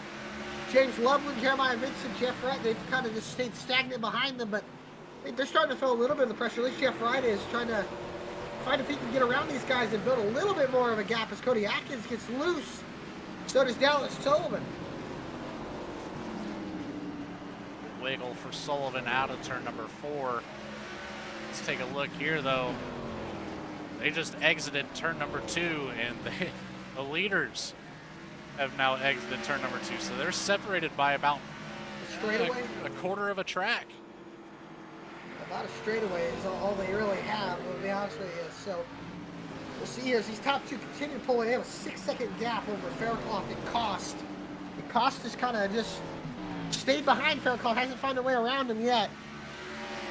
Alski's back out on track now. Fortunately for him, 38 laps down. Not looking like it's going to be a great finish for the 03 team here. Yeah, those two slide out the corner, and I think that's something that's going to be interesting to watch in NASCAR with no damage. And the good thing about BTDY, no damage vehicle policy. Get back out once the car's fixed. And that's going to be interesting back in NASCAR, no damage vehicle policy again. So I think we'll have a lot more of the modifieds come back out. What do you think? Absolutely. It's going to be hectic this season. A lot of ghost cars, a lot of skeletons, if you so will, as these top two get separated by, 2 car lengths this entire run. Just can't find a way around. Oh, Carey finally made a mistake, and Atkins finally went by him. Loveland also got by Adkins at some point, so he is the first one to capitalize on the 21's mistake there. Adkins able to follow suit now. Jeff Wright on the back bumper here. Jeff still has a lot of room to make up before he catches up to the 20 of Osmer. Makes himself that first car a lap down if there is another caution here tonight. I think the good thing for Jeff Wright is if a caution were to come out, even though Osmer would get the lucky dog, he would probably take the wave around because I just don't think he would be able to see. Well, I can't see the leader staying out. Be one of the crazier things I've seen, but anything's possible, Alec. Can't knock it. Let's see. It would take Cody Atkins, Max Cost, Dennis Faircloth, and Brody Hayes to trap Jeff Wright that lap down still, but you know, I just the way the race has, I think what is just for sure the longest run of the day. Been about what 50, 60 laps green, it seems. Yeah, right around there, somewhere in the 45 to 55 area. Now Max Koss still trying to make way around the 80 of Faircloth. Nothing doing just yet, but we still have 50 laps to go here tonight. Plenty of time for either of these drivers to make a mistake. Either put the gap down between that third and fourth spot, or we'll have a new person up here for a podium position. I gotta say, man, really impressed with the speed that Max Kost and Dennis Faircloth have. They're turning lap times right with the leaders, so they're not really falling off at all. And Max Kost is always improving as a driver, always wanting to get better, and he's doing a good job here tonight, looking to get third, his best finish of the season by far. And Dal Sullivan starting to pressure. Looks like he's starting to pressure the 21 carry, and Jake Mackey just went a lap down, so he's now the first car one lap down. Although Osmer's turning good times, he'll run these guys down, but he's also in a little bit of traffic of his own, so these drivers starting to fall a lap down. Oh, Cody Atkins is around, and there's the caution, and he's gonna drop a lap down now. Turn 3, catching another one, and this could be the break that Jeff Wright might need over Ronnie Osmer. And just as Jake Mackey got a lap down, the caution comes out to get him back on the lead lap. Right behind Jeff Wright as it happens. Should be right here. Oh, a little loose on the entrance. That wheel hop claims another one. Sure does. And with 45 laps to go, the whole field is going to bring it down to pit lane. Man, this does get in, bring the field together now. Between Brody Hayes and Keith Mayato down pit lane, who can get the best of one another on the pit crew side. And remember, Mayato first pit box, so he'll have an easy in and out. He'll have an easy out and exit, so we'll see what happens as Jake Mackey gets the lucky dog. And this will be the race off of pit road. Hayes already out of his pit stall. We'll see what he can do. He had a great stop. Mayato's got to get going. He does, and he keeps the lead off of pit road. Oh, watch out. Faircloth gets third, and Koss staying in pit road. He had a bad pit stop, and he lost a lot of time because Carey was able to beat both of them out of pit road.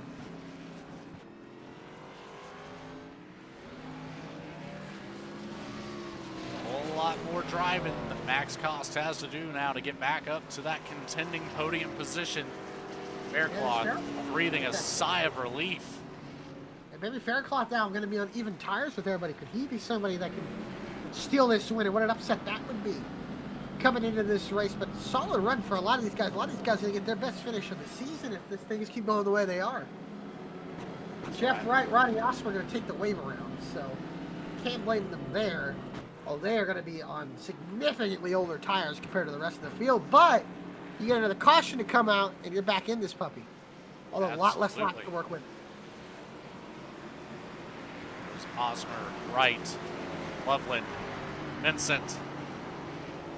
4 drivers taking the wave around here. Vincent 11 laps down. That'll put Ronnie Osmer, Jeff Wright back on the lead lap. Cody Atkins 1 lap down. James Loveland 1 lap down. Side by side coming down the back stretch. Pace car will come off now. Yes, sir, the wheel of the pace car will leave the field into the hands of the two teammates. Keep my auto, Brody Hayes. Into the Geico restart zone, they'll go. My auto gets away, gets a great restart. Faircloth able to stay with the 37 of Hayes. Oh, he spins Hayes! Brody Hayes goes around, and the caution comes out. Contact with Dennis Faircloth. Wow. Well, the pace car never got to stop on that one. Right back out onto the track comes the iRacing official pace car. And that brings Jeff Wright right back in to the picture. I think that's going to give Cody Atkins the lucky dog here, and we'll see what happened. Just hard racing there, it seems, but man, that's tough for Brody Hayes, who had another chance to go out and win it. Just this race has not gone his way. Taking on board here with the first person that had the best view of this, the 21 of Justin Carey. See him hit the Geico restart zone here. Iotto away, a little bit of a late jump there for the 37. That allows the 80 of Faircloth in. There goes the 37. Everybody able to avoid it though. Nobody quite up to speed just yet. That was an easy one to get around. Man, that is the second, was that the second time Brody Hayes has gotten spun off of somebody's door? I believe so, at least the second. Not going to be too happy, and he falls back to Jeff Wright back into pit road, and you know he's getting a lot of that car fixed, and it makes you wonder, is Jeff Wright still in this thing? Ronnie Osmer too, he's back in this thing with fresh tires and fuel. And believe it or not, I know Osmer's been involved in two wrecks, but if you look at Osmer's car, he probably has the cleanest car in the field right now. He very much does. Iotto also one of the cleaner cars in the field. A little bit of damage there on the left rear bumper. And this Faircloth has a relatively clean car. And Max Cost very clean car as well, so you know, we'll have to see. Cost has a chance again to get podium here. And Faircloth to be restarting the outside here of my auto. We'll go double up once again with 37. Going to be coming to 37 laps to go. Can Jeff Wright somehow, someway muster a charge for the win? But he's got 40 laps to do it. Still going to have to go up through. Is the question. And if it is, how fixed is it? Because it isn't going to be 100%. It's going to be tough to say. We'll just have to see what happens here. We're going to come back around to this Geico restart zone. Green flag in the air. Iotto to the inside.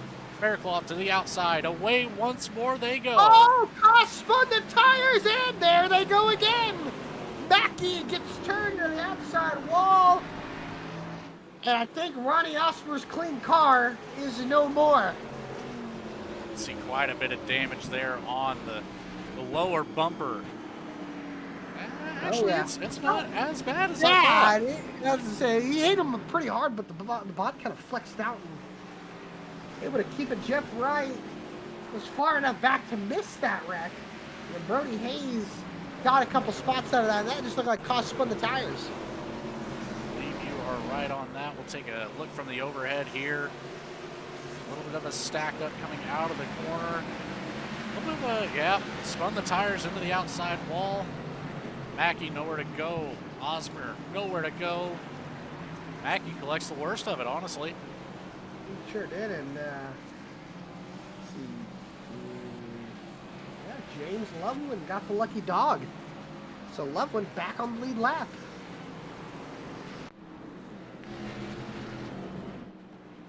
Goes Loveland taking that lucky dog spot. Bunch of damage there all over that car. It was the car that took the brunt of the hit, or one of the brunt of the hits of that wreck with Mahalski and Gimmel.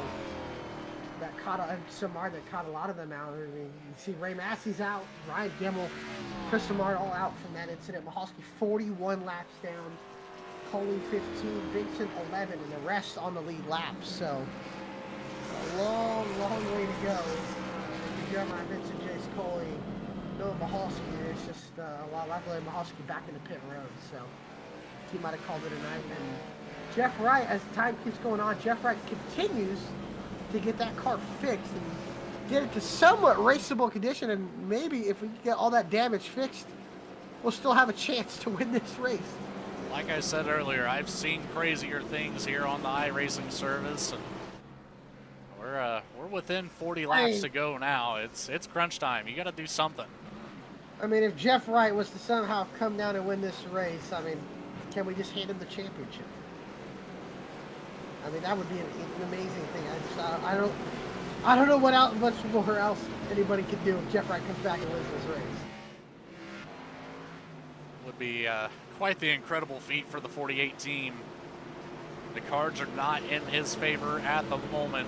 Way back there in the back of the pack, currently sitting 8th on this restart. See if the 48 can do anything to get back up here to the front. But for now, My Auto, Faircloth, side by side once more. Into the restart zone they go, and the green flag will drop. My Auto, another big jump, a little bit of a spin from Faircloth. Not nearly as bad as the last time by. We saw Koss take the wall. My Auto, a massive lead already coming out of turn number 2, over a half second on second place. But the battle is on for third. Brody Hayes wants that podium position back to the inside of Justin Carey. Still door to door. A little door banging there between Hayes and Carey. This time Hayes will get the position clear in front. I think Osmer, that damage really affecting it because he is struggling to get the car rotated in the corners. Jeff Wright gets by him. 30 laps to go here from Martinsville as My Auto, an 8/10 of a second lead over Faircloth. Alice Sullivan looks to the inside of the 21. Can he make it stick? He's at the door. Can he get the drive off? Still side by side. They'll go into turn number 3. They will, and Wright continues to work himself up into the top 7 now. He's behind these two cars behind. Atkins still now tucking in line behind Justin Carey, who's just struggling to get grip to those tires. And not enough heat, cold tires possibly still affecting Justin Carey here as they go to turn number 3. And right behind Cody Atkins here as they sit in 6th and 7th. Carey in 5th, trying to get into the top 5 is Cody Atkins. Carey doing a great job as the 46 gets sideways, more contact. And they both got a piece of it. Wow, that was incredible, but Cody Atkins got a solid piece of Sullivan, and Jeff Wright got a solid piece of that too, and they did pick up a little bit more damage, but they get it back going, and Loveland now back in the 8th after being 3 laps down. Great driving by the 0-2 of Loveland so far this race, just caught up in some circumstances that did not play out in his favor. But now to the inside of Sullivan. He's going to have the advantage here to turn number 1. Sullivan a little bit later on the brakes, able to hold the corner. Loveland still sticking to that door.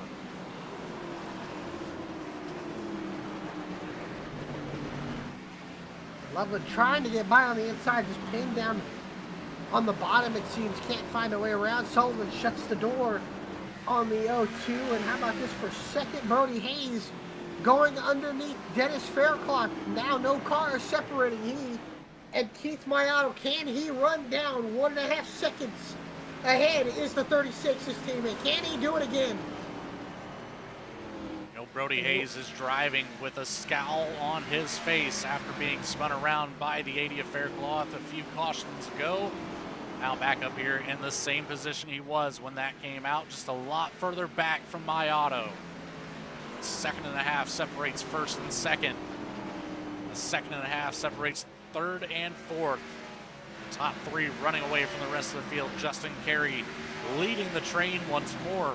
Adkins in tow, Jeff Wright back up towards the top 6. You might have a top 5 here. Justin Carey's just sliding around here. He's going to have to hold on for 20 laps. Oh, he might slide around too much there. And there he goes, up and out of the groove and out of the way. And he's going to lose a lot of track position now. Might lose another spot to Dallas Sullivan, who then backs out. And that leaves Cody Atkins, Jeff Wright, 4th and 5th. And Carey has fallen outside the top 5. And into 6th. James Loveland looking to drive around the 46 of Sullivan as soon as he gets an opportunity to do so. if he can, with 20 laps to go on the board. Brody Hayes and Keith Mayato just trading lap times. That time, Hayes a little bit faster, but just not enough to reel him in. He might need another caution. Will we get one is the question with so little of cars on the field. It's hard to say now that we're single filed out, but we'll see some of these drivers start to make a more aggressive move. Surely, Mayato dives into turn number 1. Hayes, Faircloth, Atkins, Wright, Carey, Sullivan, Loveland, Mackey, Cost, and Vincent. Lastly, Osmer goes by. Everybody's trying to stay on Brody Hayes. Cody Atkins still under pressure from a wounded Jeff Wright car who's gotten a lot of damage fixed, suspension damage fixed, went a lap down. You had to get the wave around instead of the lucky dog. And Cody Atkins did a good job holding off Jeff Wright here for 4th. These guys reeling in Dennis Faircloth in 3rd. A gap from 3rd to 4th, closing ever so slightly, lap by lap. Little over a second now. It was a second and a half just a few laps ago. Faircloth slightly off pace. Hayes really not able to make any ground on teammate Mayato. We'll have to see. Coming next time will be 15 laps to go from the Martinsville Speedway. Cody Atkins gets really loose in front of Wright, but this time behind Carey. Sullivan under pressure from Loveland. Cost getting by Jake Mackey. That is for position. Shoot out for 9th position on the racetrack. Cost having some decent speed here later in the runs. As the run goes on, Cost seems to be just a little bit better than most of the drivers ahead of him. And he does. We've mentioned it time and time again so far this race. Max Koss showing a great pace here tonight. Just caught up in some bad luck situations. Back up here in the top 10. See if he can make this gain any more. His next time by will be 13 laps to go. Not a whole lot of time for Koss to gain more ground. Sure, and we'll see. Can he get by Loveland? Can he get by Carey or Sullivan? That's battle for 6th all the way to 10th on the racetrack on your screen, and Carey's trying, just can't he find enough to hold off these cars that seem to be just a little bit better than him. Right now, Keith Mayato is gone. Starting a lap faster than Brody Hayes. The battle for 3rd is going to heat up too, because Jeff Wright is all over Cody Atkins, and these guys are both running down Faircloth. Just mentioned a few laps before, close the gap from a second and a half to a second, now just over a half second. Will they have enough to catch up to Faircloth before the end of this race? The laps are ticking away, 200 laps here. Started lap 190, this time by 10 to go here in the hot dog stand 200. Sure, 10 laps to go on the board. Keith Mayato started on pole, got spun out, lost the lead early, dominated the first quarter of the race, lost the lead to Jeff Wright, who then dominated the rest of what was until the caution that involved Keith Mayato, till he got spun and got contacted with Ray Massey, and they both lost positions. Then the big wreck with Noah Mahalski took out most of the competition, was able to cycle Mayato and Hayes and Wright back up into the front. Just things have fallen Keith Mayato's way en route to what could be his first win of the season, and a win that he felt like he could have earned at Nashville. And maybe it'll come back to him here tonight, but still 7 laps to go as a battle here for 6th on back. Carey under pressure from Sullivan. Carey under a lot of pressure from Sullivan, who's under a lot of pressure from Loveland and Cost. It's a 4-horse race back here for the 6th position. Carey's done everything he can to hold on, but those rear tires are banging for mercy as Sullivan trying to get around him, trying to find a way to get around him cleanly as Carey loose in the corner entry. And then Sullivan right behind him, loose. Loveland, and most of these guys that you see here have all been involved in an incident. I think I think everybody in this field's been involved in an incident here tonight, have been spun or involved. And right now, these guys trying to hold on as Faircloth now under pressure from Cody Atkins for third, who's starting to pull Jeff Wright just a little bit. A little bit of distance back there from the 55 to the 48. That's exactly what Cody Atkins needs to focus on this battle with the 80 in front. 5 laps to go, now 4 laps to go, and Brody Hayes has really turned on the lap times, but it just could be too little too late, as now 1.1 seconds separating the top 2, but gonna need a big mistake out of Keith Biotto to give Brody Hayes even a slimmer of hope here with 4, now 3.5 laps to go. As, Cody Atkins might have messed up and gave Jeff Wright an opportunity here into turn number 3. Jeff Wright takes a look to the inside, but Cody Atkins closes the door. Gets the better drive off the corner exit, keeping his position up here in the top 5, sitting in 4th right now. Sliding through turns 1 and 2, though.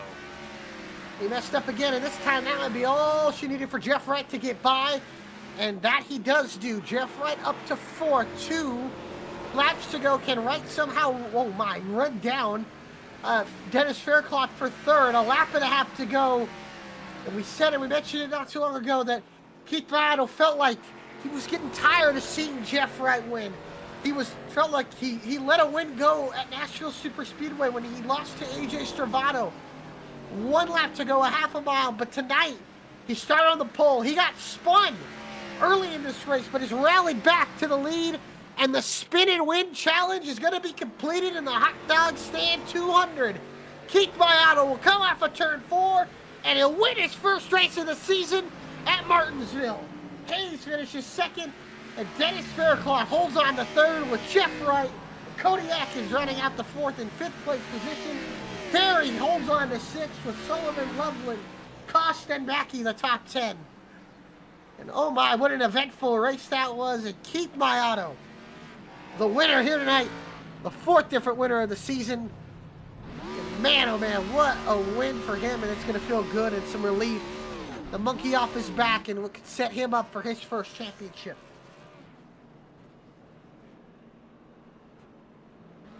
I did not realize Keith Biotto had led well over half of this race, Alec. That is an impressive stat right there.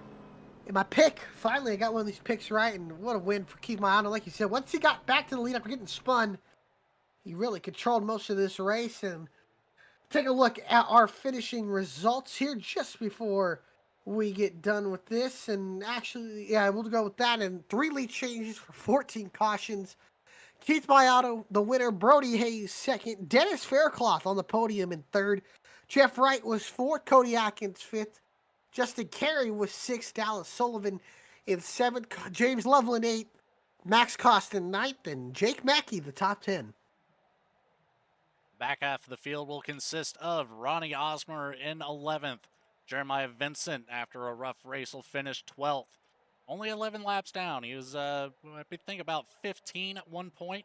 Maybe more for the 3 machine, but battled back for a 12th place spot. Jace Coley in the 65 will take home 13th tonight, followed by Mahalski, Ray Massey, Ryan Gimmel, Chris Samard, Zach Smith, and last but not least, Caleb Weekly, multiple laps down. Early exits for all of those drivers here tonight. They were, and as we'll get our top 3 in victory lane set up, we'll be right back after a quick commercial break to talk to the top 3 drivers, Faircloth, Hayes, and Biotto. We'll be right back after these messages.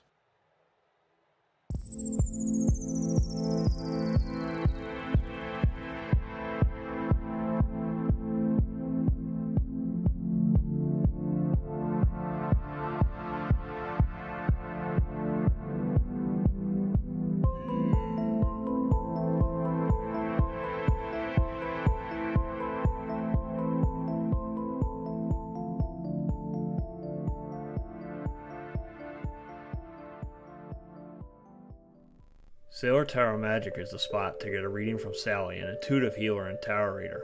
known as the Nurturing Reader at New Jersey Street Fairs. You can also check out our YouTube channel for lunar and astro readings, as well as our Instagram for live weekly readings. Her rates are affordable, and you will leave with a newfound perspective. Sally is now offering an introductory class on tarot cards and intuition and is available for parties. Call or text 732 314 0777 to schedule your reading today.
And welcome back to the Martinsville Speedway. At the conclusion of the Hot Dog Stand 200, where Keith Maiato has ended up victorious here tonight. Third place finisher Dennis Faircloth, his first podium this season, is standing by with Logan here on pit road. Get a quick word here with Dennis Faircloth, finally up here on the podium this season. Dennis, believe this is your best finish all year long. Had a whole lot of wrecks to avoid here tonight. You started out there in 10th, right in the mix of it, right from the get-go. Give me just a quick rundown here of your thought process during all of those wreck avoidances here tonight at Martinsville. Well, some of the wreck avoidances included some wreck creation. Um, so I feel bad for getting into Caleb. I was staying behind him there. I wasn't really trying to make a move, but I just wasn't on the brakes as soon as I needed to be. I didn't mean to take him out there. Um, and yeah, I just tried to keep going after that and stay focused. I wasn't expecting much tonight, so um, but running up there, trying to, I guess, being the best of kind of the rest. I don't know. A lot of the good guys got wrecked out there towards the end, but on that restart with Brody, I was hoping I'd be in the waiting room with him to kind of talk with him, make sure he's cool. But I don't, I stutter because I'm like, I don't want to take the blame because I don't feel like I was any further from the curb than Keith was. But I don't feel like I drove up into Brody either. But when he got to me after that, I let him have it. I wasn't going to try to hold him up. So I felt bad for the whole ordeal happening. The plan was to just let him roll the high side, and I knew he would get a run, and I just file in behind him, and we would just go on our merry way. But unfortunately, that didn't happen. So feel bad about that. Not the kind of race I wanted to run, but I mean, things happen. It's Martinsville. I'm not out there to try to wreck people. I don't like wrecking people. Um, I've had my run-ins with Caleb before. I hate it. I don't have a problem with him. Hopefully, hopefully he understands that. But yeah, finishing third, I guess, is a good way to end it, I guess. Well, definitely a lot less to complain about, but very much on the opposite end of the spectrum from the classic Intimidator type of movement. But we've got one more road course that's coming up next week at Mid Ohio. Dennis, how are you feeling about taking this Xfinity car, that Toyota Supra out there to Ohio and seeing if you can tame some lefts and rights one more time this regular season? Well, I'm very familiar with the infield and the many bathrooms and picnic benches at Mid Ohio, but I've turned a few laps on iRacing, but it's kind of my home track. I've been there like 4 times, so I'm excited to go there virtually. And um, depending on how the call for, I didn't claim the caution with Brody, so I don't know if I'm going to get called for that or not. If I start at the tail end or if I get to keep my qualifying spot, we'll see what happens. But um, hopefully have a good run there. I'm going to put in a lot of practice laps and hopefully, hopefully just have a clean race and get through it there. Well, the hopes are high. Dennis Faircloth started 10th, finished out here in 3rd. Anybody you'd like to say thanks to real quick, Dennis? Just a big thank you to my team, Simulators Anonymous. I've been with them for a few years now, um, and thank you to all the people that showed up for the race for 8 for Seth there. Hopefully, hopefully he pulls through and stays strong. Hopefully we get him back on the track soon here. Absolutely. Well, Dennis, we will see you next week at Mid Ohio. Good luck to you there, sir. I believe Adam will be taking the coverage on that one. So best of luck to you driving that Maybe we'll 80 see you machine on around track. there. Possibly. Well, we'll have to No, discuss don't be that. chicken. Don't be chicken. You got a spot. So, all Absolutely. I'll see what I can make happen, Dennis, but we'll see you next week, buddy. right, thanks. Congrats, Dennis. Thanks, man. And that's Dennis Faircloth in third. And hey, I think you'll be right there with Brody Hayes. Yeah, we'll hustle on down here to Brody Hayes, second place finisher here tonight. Started out 12th, a little bit further back, 10 positions gained. Also claimed 20 laps led here tonight. Brody Hayes mixed up in quite a bit of action throughout this race. Dennis Faircloth just apologizing for some of it there, Brody. What are your thoughts here following this race tonight and all of the carnage that ensued? Man, Martinsville's so much fun. Yeah, it was a good night.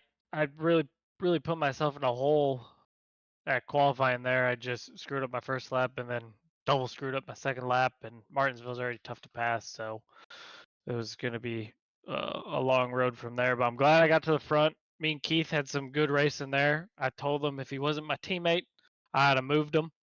But I like Keith. We always race good together, so it was good to see him get the win. But it's just a typical Martinsville race, just one of them things. But I'm glad to come out here second. Absolutely, especially after avoiding quite a bit of it. Being up at there at the front of the pack gives you quite the advantage there. Just ended up getting collected once or twice yourself, but able to battle all the way back up here to second. Now, I kind of asked Dennis the same question, but I'm going to ask it to you anyways. Are you going to be able to follow up at Mid Ohio next week with a similar performance, Brody? Yeah, I love Mid Ohio. That's probably one of my better road courses. Actually, in this car, it's probably my best road course. Um, so Mid Ohio should be that should be a good run next week for sure. Really looking forward to it with you. See if you can put that Chevy Camaro up there on another podium. But Brody, anybody you'd like to say thanks to here tonight? Just you guys in the booth, everybody that puts on BTDY, VSPEED. Give a shout out to Seth. Just continued prayers for him to keep on fighting, and hopefully we can get him back out here in his number 8 Chevy and trade some more paint with him. So, but yeah, other than that, on to next week. Absolutely, buddy. Well, we will see you there in Mid Ohio. Good luck, Brody. Awesome. Thank you. That'll move us right along to our first place finisher, who Alec is now standing by with at the top step of the podium. Yes, sir. Keith Mayato, Alec Martinez, Logan Thurkel, and Booth. You got a copy, buddy? 10-4. Well, man, you were my pick tonight going into the race, and I know you wanted to win Nashville bad. I know you came up short to AJ Stravato, but does this make up for that win here at Martinsville? I'm surprised you picked me to win Martinsville. It definitely feels good. It's been almost 2 years now since I won a race. It's been a long time, and I never thought it would be Martinsville, to be honest. But I guess when, 3/4 of the field gets wiped out, I got a chance. For sure, and it's good to get some momentum back. You'll cut into Jeff Wright's point lead just a little bit. Next week, Mid-Ohio, another road course on the schedule. How do you feel about going out there? I know you have a little bit of road course experience and have some experience at Mid-Ohio. How do you feel about going out there and maybe trying to back it up back to back? I'd probably be dreaming if I was thinking back to back with Mid-Ohio. It's something about that track. I can drive it, just not fast enough, I think, to win it. I think top five. Top five would be a good spot for me to finish in. I'd be happy with that. For sure. Well, we appreciate your time, Keith. Anybody want to give a shout out to you here tonight for the win? Yeah, for sure. To one of our own, we're definitely thinking about it, Seth Hatchell. So dedicating this win to him, and yeah, it's my teammates. First, just being there, even though we had this tough time with him, but just being there and making our races enjoyable. For sure. Well, we're all with you there and praying for Seth. But appreciate your time there, Keith. And again, congratulations. Go celebrate. And we'll hopefully talk to you again next week at Mid-Ohio. Thank you, sir. Have a good night. Appreciate you, Keith. Have a good night. Go celebrate. And we'll talk to you later. And that is Keith Mayato, the winner of tonight's race at Martinsville. And Logan, what a race we saw tonight, from chaos to everything. Man, looking forward to seeing how these guys attack a road course now next week. Yeah, it's going to be a lot of fun there at Mid-Ohio. Sad I'm going to miss it, but Adam will be here to bring you the green flag, to checkered flag coverage. It's going to be a battle there just as much as it was a battle here at Mid-Ohio sports car course, and it's just everywhere, man. It is. It's going to be a fun race. I'm definitely going to try my best to catch it on the broadcast and see just how you guys do, and how our BTDY drivers fare next week. Really looking forward to it. It's going to be fun to broadcast, fun to call, and we appreciate everybody here from Sarah Latero Magic to Infinity for Gaming, Martin Sports, and Up There Disc Golf, and KHIO, provided by ProLevo.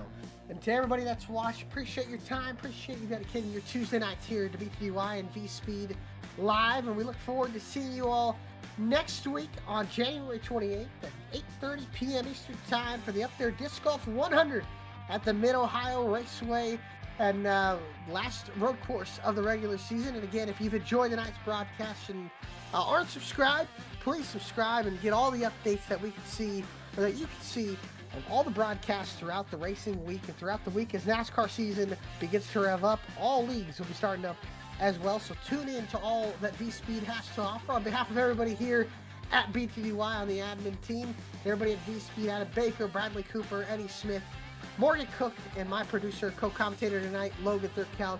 I'm Alec Martinez. Good night, and we'll see you next week from Mid-Ohio.